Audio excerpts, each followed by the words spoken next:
Hello Aries, Sun, Moon, Rising, and Venus signs. Kamusta kayo? Sana po nasa mabuti kayong kalagayan. Welcome back po sa Star Tarot. Kung bago kayo rito, welcome din kayo. Thank you sa inyong support. I truly appreciate it. God bless you all. Paunang mensahe ni Aries ay thief. Ayan, mag-iingat kayo, no? Aries, kasi maaaring napapaligiran kayo dito ng mga tao or maaari merong mga taong makakasalamuha kayo dito na hindi ninyo mapagkakatiwalaan, okay? Maaaring meron dito magnanakaw, mga hold up, yung mambubudol, scammer, yung mga ganon. So, mag-iingat kayo, be vigilant, okay? So, we have number 39, community. You're very lucky kasi isa kayo, no, sa mga tao na blessed with supportive and helpful people around you, no?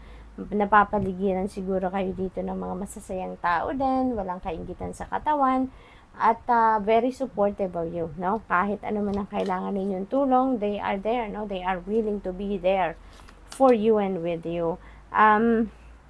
Maari din na malalim ang iniisip ninyo sa ngayon. Maaring mayroon kayong isang babaeng iniisip, no? And this babae could be anyone sa buhay ninyo. Maaring asawa ninyo, nililigawan ninyo, anak ninyo, nanay ninyo. This could be anyone, ano?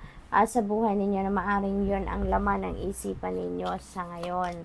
We have number 19, coffin. Ayan, yung coffin energy is the energy of ending and beginning. Kaya most likely, meron ditong nagtapos na kasi sarado na yung coffin. So, this is done. This is finished. This happened already in the past. Kung ano man itong nagtapos na. At magsisimula na kayo ng bago. No? You are heading towards progress. You are heading towards a new beginning dito. A fresh start in some areas of life. No? What else? We have number 22. Ayan, dilat na dilat. Pinakita agad sa akin ang number 22. And that is a master number, no? So, I suggest you, please look up for the meaning of master number 22 for more guidance, okay? So, you may be dealing with an official person at this time. Maaaring meron kayong mga transactions with a government official. Maaaring meron kayong mga transactions with mga nasa higher office, no? Mga kung sino man na empleyado siguro na mas nasa mataas na posisyon, maaaring mga ganon klase ngayon yung ano ninyo, transactions. Maaari din na meron kayong i-report, ano, maaring meron kayong nahuli ditong magnanakaw or manloloko, no? At maaaring yan ay i-report ninyo sa pulisya o i-report ninyo sa mga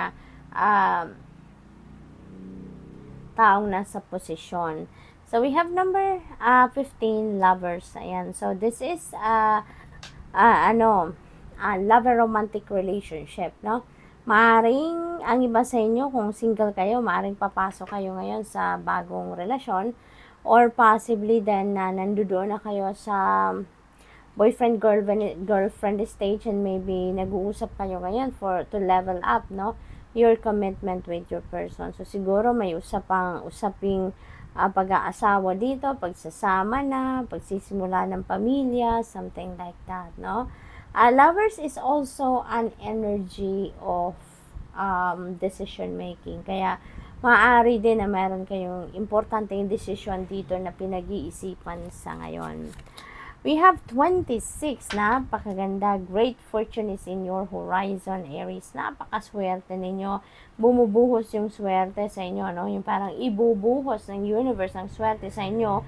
Hindi lang sa swerte sa pera, but also in other areas of life. Swerte sa pag-ibig, swerte sa relationship, sa pamilya, sa mga kaibigan.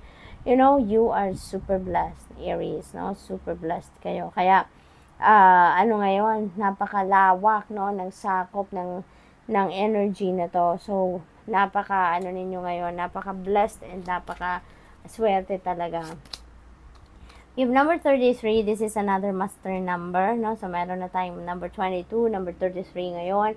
And number 33 is another master number. So, I suggest you please look up for the meaning of master number 33 for more guidance then. So, meron tayong thoughts dito, meron tayong concern dito, no?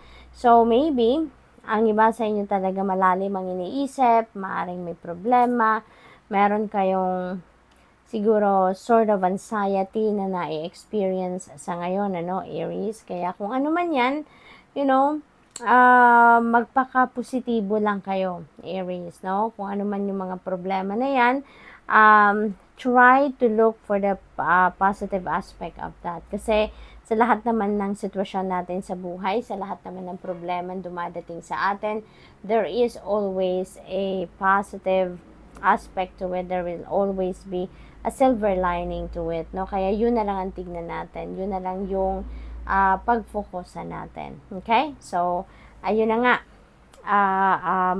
Aries. So, good luck and that's all I have for you for today. Thank you for watching. Love and light. Namaste. Hello, Leo, Sun, Moon, Rising, and Venus signs. Kamusta kayo? Sana po nasa mabuti kayong kalagayan. Welcome back po sa Star Tarot. Kung bago kayo dito, welcome din kayo. Thank you sa inyong support. I truly appreciate it. God bless you all. Pauna mensahe ni Leo ay number 4, courtship. So, siguro mayroon kayong kaligawan, nililigawan, dinidate, no? Sa ngayon at maaaring yan ang focus ninyo sa ngayon. We have number 25, high honor. This is really beautiful as well. Kasi, ano to recognition. Maaaring sa trabaho ito or sa career ninyo, mabibigyan na kayo ng pagkakataon dito na ma-recognize na din ang galing ninyo, ang dedication ninyo, yung commitment ninyo sa trabaho will be paid off sa ngayon, no? Kaya napakasaya kasi aside from the recognition dito na ibibigay sa inyo, pagkilala sa inyong galing, no? Sa inyong kasipagan, sa inyong dedikasyon, that also give you an opportunity para ma-promote kayo, no? Maaaring may promotion dyan, maaaring may bonus, or maaaring mabigyan kayo ng pay raise, no? So, possible na ganun ang magiging sitwasyon. Could be bonus as well, no? Financial reward ang ibibigay sa inyo. There is kasalan na magaganap dito for some of you, Leo. Maaaring kayo ikakasal na, or maybe kayo ay naghahanda para sa inyong pagpapakasal, no? Kung hindi man ito ngayong taon, maaaring ikakasal kayo. Naririnig ko March, maybe around March ang iba sa inyo balak magpakasal or summertime. What else? We have number 8, mag-iingat kayo, Leo, kasi marami siguro mga taong nasa paligid ninyo na naghihintay lang ng tamang pagkakataon para maloko kayo. Naghihintay ng tamang pagkakataon para kayo ay maisahan, ika nga, no? Akala ninyo sincere ito sa inyo, akala ninyo true ito, no? Na tao na nagpapaka-loyal sa inyo, yung ganon. Pero madidiscover ninyo na hindi pala, no? Madidiscover ninyo na hindi naman ito dependable, hindi naman sincere sa inyo. What else? We have number 39, community. Ayan. There are people also na very supportive of you. So, napakaganda kasi you have surrounded with people in a community, no, na matulungin, no? Kung anong kailangan ninyo, nandiyan sila. Kung anong kailangan ninyo, handa silang mag-volunteer, no? Natulungan kayo. What else? We have number 16, thoughts. Maraming iniisip siguro si Leo. Maraming laman ang isip ninyo katulad na laman ng isang babaeng ito. So, since malapit siya sa marriage card, maaaring yung iniisip ninyo dito is yung babae at could be your person, ano? Maaaring ganun. Or that could be your mom or in-law na iniisip ninyo kasi maaaring may mga concerns kayo with them, no? What else? We have 18. Yan, ang iba sa inyo is welcoming a baby. Maaaring manganganak na ang iba sa inyo dito, Leo. Kung hindi man kayo yan, baka person ninyo, no?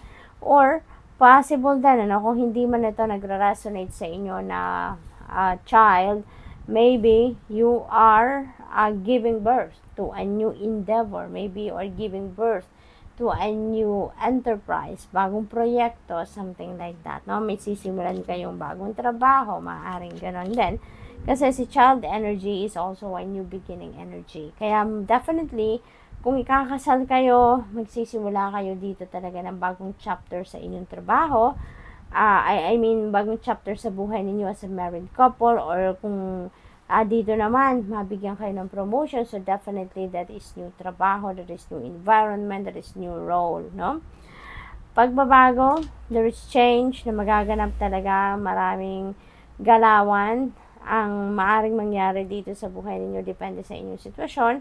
Kasi maaring, iba tong pangyayari, iba ito, iba yan, no? So, it could be anything, no, na magbabago sa buhay ninyo, Leo. There is siguro relocation din dito kasi yung mga gamit dito, may upuan, may lampshade, may bagahe.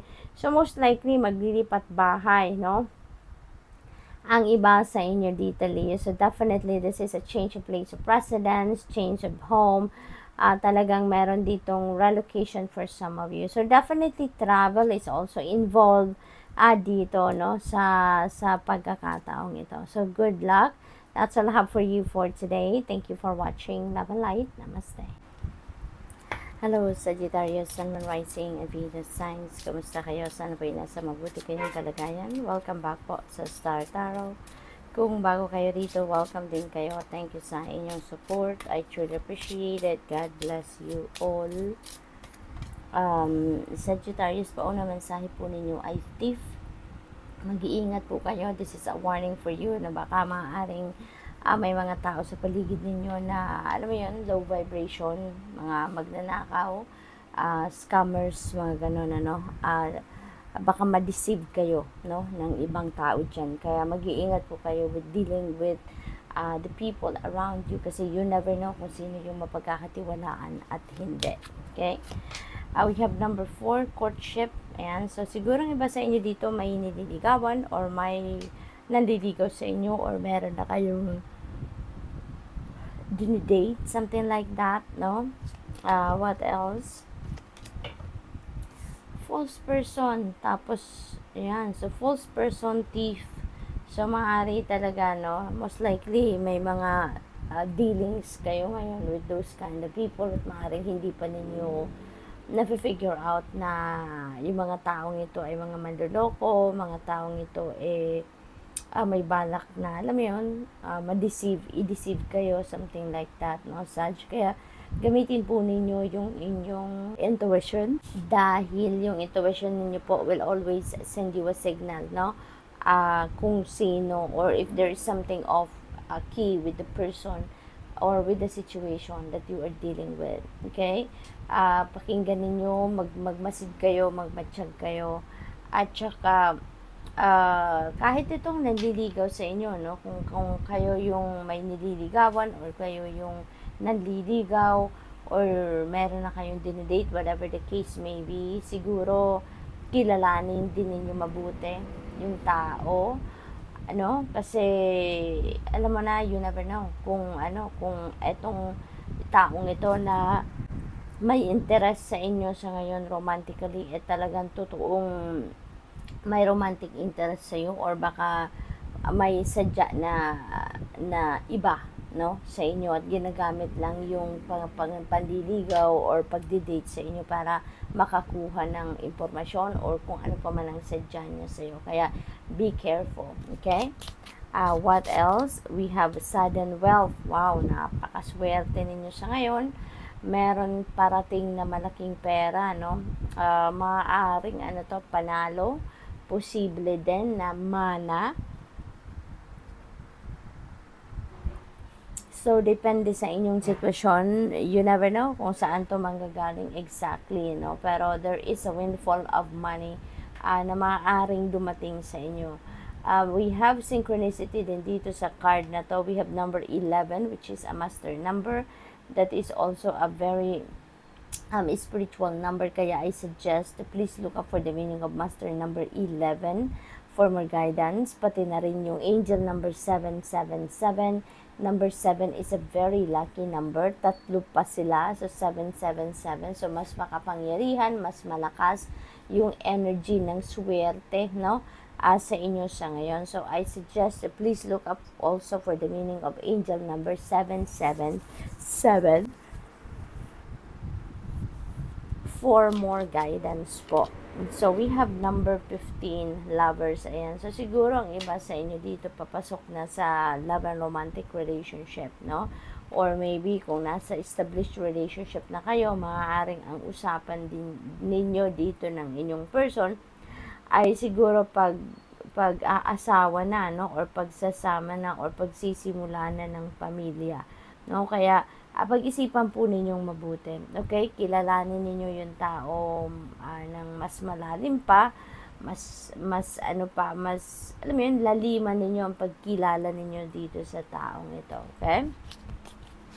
We have number 18, child. Ayan. So, there is a new beginning energy dito. So, maaari talaga napapasok ng iba sa inyo dito sa isang bagong level ng inyong relationship with your person, or probably meron ng manganganak sa inyo, or welcoming a new baby in the family, you know. Possible na ganun din ang ganap. Since this is a new beginning energy, meron tayong sudden wealth, maaaring ito talaga yung pagsisimula ng bagong chapter sa buhay ninyo pagdating sa inyong kaperahang aspeto. Siguro magkakaroon kayo dito ng changes, no, sa financial landscape talaga ninyo na manggagaling dito sa sudden wealth energy. So, good luck, Sag, and that's all I have for you for today. Thank you for watching. Love and light. Namaste.